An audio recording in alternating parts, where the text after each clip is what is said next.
Jin Hunkadel é o filho mais novo do poderoso clã de espadachins dos Hunkadel. Ele pensava que teria fama igual aos seus irmãos, mas na verdade, ele foi o fracasso da família, pois não conseguia utilizar nenhuma técnica com a espada, fazendo com que fosse banido do clã. Mas enquanto vagava pelo mundo ele conheceu a sua mestre, e descobriu que ele tinha um talento, que era magia, coisa que era proibida pelo seu antigo clã. 3 anos depois, enquanto estudava sobre magia, ele foi envolvido pela escuridão, e dentro dessa escuridão, ele encontra Solderet, o deus das sombras. Solderet propõe um contrato, e que se Jin aceitar, ele poderá usar poder espiritual, e ele poderá anular maldições. Solderet observa a Jin, que estava perplexo com a sua presença, e repara que Jin tinha uma maldição chamada Maldição da Lâmina, desde sua nascença, e por isso não conseguia manejar uma arma. De seguida, Solderet quebra a maldição que afligia nosso personagem, e fala que o que resta a Jin era se tornar o espadachim mágico do século, e que ele o iria observar. Após isso ele desapareceu por completo. De seguida, Jin pega em uma espada e repara que agora ele era capaz de a manejar e até de a imbuir com magia, mas ele não repara na presença de outras pessoas no local, e logo após isso aparece Jin caído no chão, cheio de feridas, como se tivesse desmaiado, além de estar embaixo de escombros da casa onde estava. Jin clama por ajuda, mas ninguém apareceu, e então nos últimos segundos que lhe restavam, ele pensou sobre tudo o que lhe aconteceu, sendo esses seus últimos pensamentos nessa vida, pois de seguida Jin acorda, no corpo de um bebê, e repara que era ele do passado. Ele olha em volta e repara que são os membros do seu clã. Jin então gatinha para o Jardim das Espadas, onde sabia que teria que escolher uma, e escolhe a Barizada, que era a espada do primeiro patriarca, assim como tinha feito na sua antiga vida. Mas dessa vez, ele se tornaria forte e viveria sem arrependimentos, escolhendo a si próprio. 6 anos se passaram desde então. Jin está no Castelo da Tempestade há 6 anos, e ele somente poderia sair quando fizesse 10. Jin ouve um grito, e percebe que é a sua babá Gilly, que encontra um pássaro mutilado no quarto do jovem mestre, e Jin percebe que os causadores disso eram os seus 2 irmãos, que na vida passada de Jin o importunavam, cujos nomes são Aitona e Daytona. Os irmãos ficam a irritar Jin por um bom tempo, mas Jin fica calado.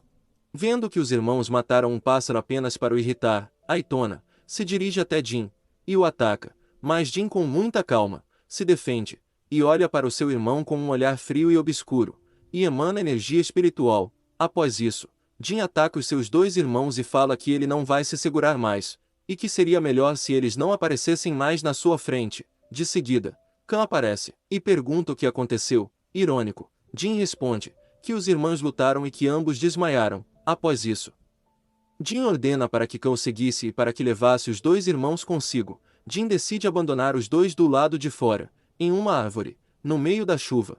Khan pergunta se Jin pretende deixar eles no meio daquele temporal. Jin olha para o cavaleiro com um olhar frio e fala que eles precisam entender a gravidade da situação. Após Jin partir, Khan percebe que ele não estava usando aura, e que talvez estivesse utilizando mana, coisa que era proibida. Ele então decide pedir por um cavalo e ir relatar o ocorrido ao patriarca.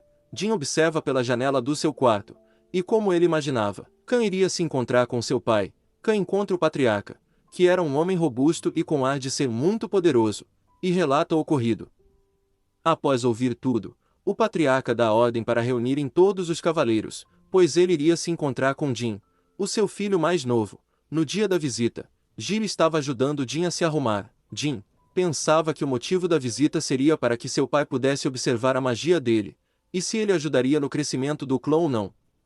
Após isso, o grande patriarca chega no castelo, e pede para que chamassem os irmãos Tona. Dentro do castelo, aparecem os irmãos Aitona e Daytona curvados, saudando seu pai. O patriarca pergunta quais são os erros cometidos por eles na luta contra Jin. E os irmãos respondem que foi Jin quem começou a briga e que ele usou uma habilidade desconhecida, e o acusam de usar magia, para tentar o expulsar do clã. Seu pai com um olhar sério ordena-os para que se calem e lhes conta que se eles continuarem assim, não conseguirão sobreviver em Hunkadel. Após isso, ele manda os irmãos embora e chama Jin. Jin se curva perante o seu pai. Seu pai decide fazer a mesma pergunta que fez aos seus irmãos. Jin responde que isso foi vingança. Ao obter a resposta, o patriarca ordena para que todos saíssem exceto Jin. Dito e feito. Quando todos saíram, o patriarca perguntou a Jin se o poder que ele usou, se era magia, Porque se fosse ele iria punir seu filho. Jin sorri, e mostra seu poder a seu pai, que fica surpreso, pois aquele era o mesmo poder que o primeiro patriarca usava. Ele decide explicar a Jin a origem desse poder, que existia um Deus que protegia o clã e que fez um pacto com o primeiro patriarca, mas que com a sua morte, o Deus nunca mais apareceu ao clã. Jin pergunta a seu pai, se ele duelasse com o Deus, se ele seria capaz de vencer. Com um sorriso malicioso, o patriarca responde que não sabe porque nunca lutou contra um. Mas que foi uma pergunta bem interessante, e que a partir daquele momento iria observar. Ao cair da noite, uma das irmãs de Jin lhe oferece um presente. Quando Jin abriu o presente, ele reparou que era um coração de uma fênix e que se ele comesse teria resistência a fogo. Mais tarde Gilly serve a Jin um caldo feito com o coração da fênix, mas Jin repara que seus irmãos queriam um coração. Jin fala que lhes deixaria comer um pouco, com uma condição, que era abrir um túnel, e eles escavaram um túnel mesmo, mas, um pouco mais abaixo do túnel se encontra um enorme cilindro, e dentro do mesmo, estava uma pessoa que assim como Jin, emanava energia espiritual. Como prometido, Jin deixou 2 colheres de chá do caldo para os seus irmãos, e depois se dirigiu para o túnel recém-escavado. Lá dentro ele encontra uma enorme rocha, que bloqueava o caminho para a biblioteca secreta de Hunkadel. Então ele usa um feitiço e quebra a rocha. Lá dentro ele encontra um enorme portão que ele conseguiu abrir facilmente apenas falando uma frase de ativação. Após ultrapassar o portão, ele encontra uma biblioteca enorme, e além disso, encontra o enorme cilindro de vidro, e repara que tinha alguém dentro, mas que possuía escamas. Logo não era humano. E que você não deixou o like e nem se inscreveu no canal, deixa o like aí rapaziada, que vai estar me ajudando muito, não custa nada. Jin se lembrou de uma velha lenda que dizia que havia um dragão chamado Muraka, no subsolo de Hunkadel, mas isso não interessou Jin, que somente passou seus dias estudando livros antigos do seu clã, que falavam sobre as várias técnicas de espada. Um dia enquanto estudava na biblioteca, ele ouviu um barulho, e se dirigiu até a porta, onde surgiu Murakan, que perguntou sobre a identidade de Jin, que, com muito medo, saúda Murakan como sendo o guardião de seu clã. Murakan simplesmente fica furioso e fala que o clã não sabe de nada e por isso o chamam de guardião. De repente Murakan para e pergunta a Jin por que ele está sentindo energia espiritual vindo dele. Jin responde que devia ser por causa do poder de Solderith.